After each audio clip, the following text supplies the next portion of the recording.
Okay, students, second application of equilibrium constant which we are going to discuss is the extent of reaction. Means कि हमारे पास जो equilibrium constant है इसके help से हम extent of reaction यानी reaction कितना हो चुका है ये बात भी पता चला सकते हैं. ठीक है कि ये जो रिएक्शन है ये कितना हो चुका है, ये हमें कैसे पता चलता है. हम देखते हैं अगर Kc की वैल्यू जो हम उन कंसंट्रेशंस में फाइंड कर रहे हैं, ठीक है, आपके पास एक रिएक्शन हो रहा है, आपको नहीं पता है कि ये रिएक्शन फॉरवर्ड डायरेक्शन में जाना है या नहीं जाना है, कंप्लीट हो चुका है या नहीं हुआ है, तो एक्सटेंट ऑफ रिएक्शन के रिएक्शन कितना हो चुका है ये आप कैसे पता चलाएंगे. आप सिंपली उस रिएक्शन मिक्सचर में से सैंपल लेंगे और फिर उसमें मौजूद जो रिएक्टेंट्स और प्रोडक्ट्स की कंसंट्रेशन है वो फाइंड करेंगे. और सिंपली जैसे हम ऊपर देखते आ रहे हैं कि Kc की वैल्यू कैसे फाइंड करनी है, concentration of products by concentration of reactants, आप इस तरीके से Kc की वैल्यू फाइंड करेंगे. अब Kc की वैल्यू फाइंड करके आप देखेंगे कि अगर Kc की वैल्यू बहुत ज़्यादा है तो इसका मतलब है कि आपका रिएक्शन ऑलमोस्ट कंप्लीट हो चुका है. अगर Kc की वैल्यू कम है तो इसका मतलब क्या है कि रिएक्शन अभी क्या करना है, इस रिएक्शन ने फॉरवर्ड डायरेक्शन में मूव नहीं करना, ज़्यादा रिएक्शन फॉरवर्ड डायरेक्शन में नहीं होगा. ठीक है, और अगर Kc की वैल्यू बहुत ही कम है तो इसका क्या मतलब होगा कि फॉरवर्ड डायरेक्शन में ये रिएक्शन मूव होता ही जाता ही कम है फॉरवर्ड डायरेक्शन में. ठीक है, तो ये चीज़ें हम कैसे पता चलाते हैं Kc की वैल्यू फाइंड करके. इस बात को हम समझ सकते हैं इन एग्जांपल्स की बेस पे कि हमारे पास मिसाल के तौर पे डिकम्पोजिशन ऑफ ओजोन है. ये जो O3 है इसको हम क्या बोलते हैं, ओजोन.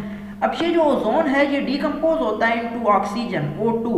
ये जो नॉर्मल हमारे पास एयर में ऑक्सीजन होती है ये O2 होती है. O3 जो है ये ओजोन है, इसके 2 मोल्स डिकम्पोज होते हैं, ऑक्सीजन के 3 मोल्स बनाते हैं, O2 के 3 मोल्स बनाते हैं. और ये वाला जो रिएक्शन है हमारे पास ये नॉर्मल रूम टेम्परेचर पे 25 डिग्री सेल्सियस पे इस रिएक्शन की जो Kc की वैल्यू है, इक्विलिब्रियम कांस्टेंट की वैल्यू है, वो है 10⁻55. मीन्स कि इतनी हाई वैल्यू है इसकी Kc की इक्विलिब्रियम कांस्टेंट की कि ये हमें इतनी बड़ी वैल्यू क्या बता रही है कि इस रिएक्शन ने इसी डायरेक्शन में जाना है, फॉरवर्ड डायरेक्शन में ही जाना है.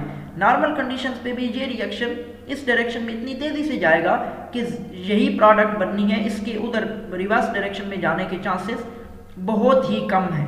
ठीक है, तो इससे हमें पता चलता है कि ये जो ओजोन है O3 है ये बहुत ही अनस्टेबल है और ये क्या करती है, रैपिडली डिकम्पोज होती है इनटू O2. तो जब भी आप ये कंडीशंस जैसी प्रोवाइड करेंगे तो ये जल्दी से डिकम्पोज हो जाएगी और आपका ये रिएक्शन कंप्लीट हो जाएगा.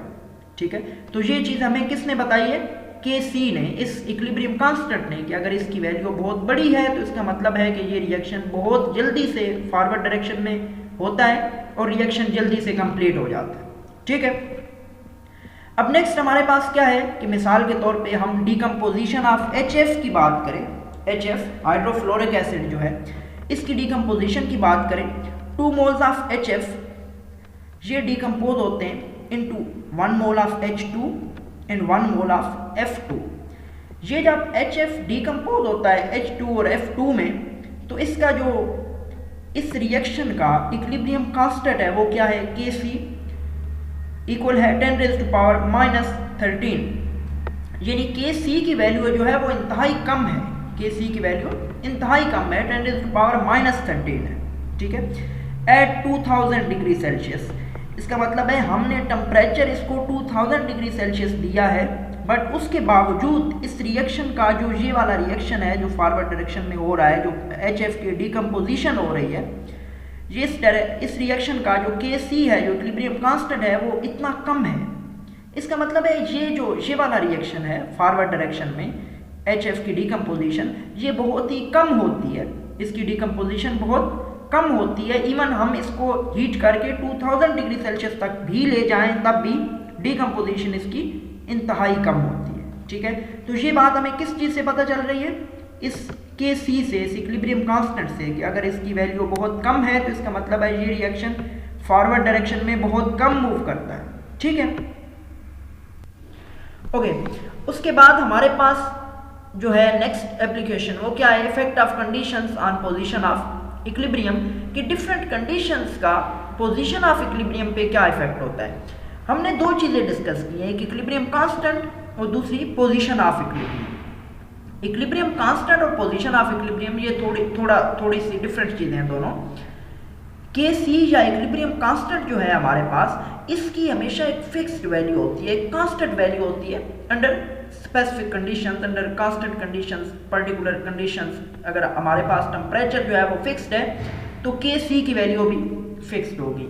जबकि हमारे पास जो रेशो है normal products to reactants equilibrium mixture की, जो रेशो है हमारे पास प्रोडक्ट्स और रिएक्टेंट्स की, ये हमें क्या बता रही होती है, पोजीशन ऑफ इक्विलिब्रियम बता रही है। और ये जो रेशो है ये चेंज होती है अगर हम रिएक्शन कंडीशंस को चेंज करें, अगर हम टेम्परेचर को चेंज करें, अगर हम प्रेशर को चेंज करें, अगर हम रिएक्टेंट्स या प्रोडक्ट्स की कंसंट्रेशन को चेंज करें। ये बात हम आगे डिस्कस करेंगे, नेक्स्ट एक प्रिंसिपल हम पढ़ेंगे इसकी बेस पे। तो हम अगर कंडीशंस को चेंज करें तो उससे पोजीशन ऑफ इक्विलिब्रियम जो है, यानी रिएक्शन में जब डायनामिक इक्विलिब्रियम एस्टेब्लिश हो चुका है, जब रिएक्शन का फॉरवर्ड और रिवर्स का रेट इक्वल हो गया है, ये जो कंडीशन है, ये जो केमिकल इक्विलिब्रियम की स्टेज है, ठीक है, ये डिस्टर्ब हो सकती है। कभी ये जो पोजीशन ऑफ इक्विलिब्रियम है ये थोड़ी प्रोडक्ट की साइड पे, राइट साइड पे जा सकती है, कभी रिएक्टेंट्स की साइड पे आ सकती है। तो ये इधर उधर हो सकती है डिपेंडिंग अपॉन रिएक्शन कंडीशंस, ठीक है। अब हमारे पास अगर के सी की वैल्यू ज़्यादा हो, ठीक है, तो इससे हमें पता चलता है कि इक्विलिब्रियम पोजीशन होनी है राइट साइड पे, प्रोडक्ट्स की साइड पे। जबकि अगर हमारे पास के सी की वैल्यू कम हो तो हमारे पास पोजीशन ऑफ इक्विलिब्रियम किस साइड पे होगी, लेफ्ट साइड पे, फॉर रिवर्सिबल रिएक्शंस।